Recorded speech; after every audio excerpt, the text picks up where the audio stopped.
Ola, chamome Diego, son un dos coordenadores do libro Remedios para o Galego, que é o libro de que vou falar hoxe. Remedios para o Galego, xa o propio título remete ao conteúdo da obra, que é unha obra de artigos lingüísticos escritos por diferentes autores. Utilizamos a palabra remedios porque nos pareceu unha palabra interesante no sentido de que ten duplo significado. Por un lado, remedios no sentido de fármacos e por outro lado, remedios no sentido de soluzóns. É por iso que nos pareceu unha boa metáfora para explicar a realidade lingüística galega, xa que, a pesar de vivermos unha situación difícil como galegofalantes, tamén ao mesmo tempo achamos que há soluzóns perfectamente válidas para mellorarmos na saúde. Ben, continuando con esta metáfora, utilizamos aquí na orella do libro esta parte de aquí que pode ser puxada e vira un marcapáxinas, e quixemos facelo como se fose unha bula. A bula é ese papeliño que há nas caixas dos remedios e que aparecen unha información sobre como debemos administralo. Neste caso, nos recomendamos que este libro sexa lido por adultos e crianzas acima dos 14 anos e tamén que a dose recomendável serían 3 artigos por noite. Son Valentín Faxín, outro coordenador do libro.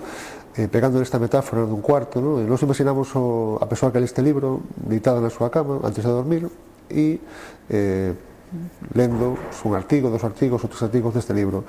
Quixemos facilitar esa leitura da seguinte forma: os artigos foron divididos en varias categorías, todas elas ligadas a imaxes dun cuarto: un armario, unha chave, a roupa con que nos vestimos, a maquillaxe, o xadrez, un xogo de xadrez, o espello, o cadeado, por exemplo, dun xolleiro ou unha xanela.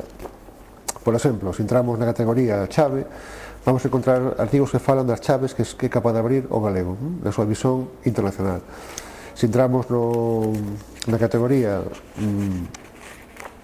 espello, vamos a encontrar contextos internacionais onde a nosa lingua pode espellarse e encontrar soluzóns. E despois temos a categoría a xanela, onde aparecen autores e autoras do Brasil, de Portugal e de Angola, onde visualizan a realidade galega a partir dos seus ollos de estranxeiros, mas uns estranxeiros que teñen unha sintonía connosco, que teñen o mellor desexo para a variedade galega do portugués. Acabamos o libro con todas as biografías dos autores e despois, para que as persoas podan continuar o seu percurso, con dicas de tipo vídeo, dicas de tipo sites, libros, que permitan que as persoas que leen este libro podan, por si mesmas, continuar aprofundando nas posibilidades que ofrece a nosa lingua.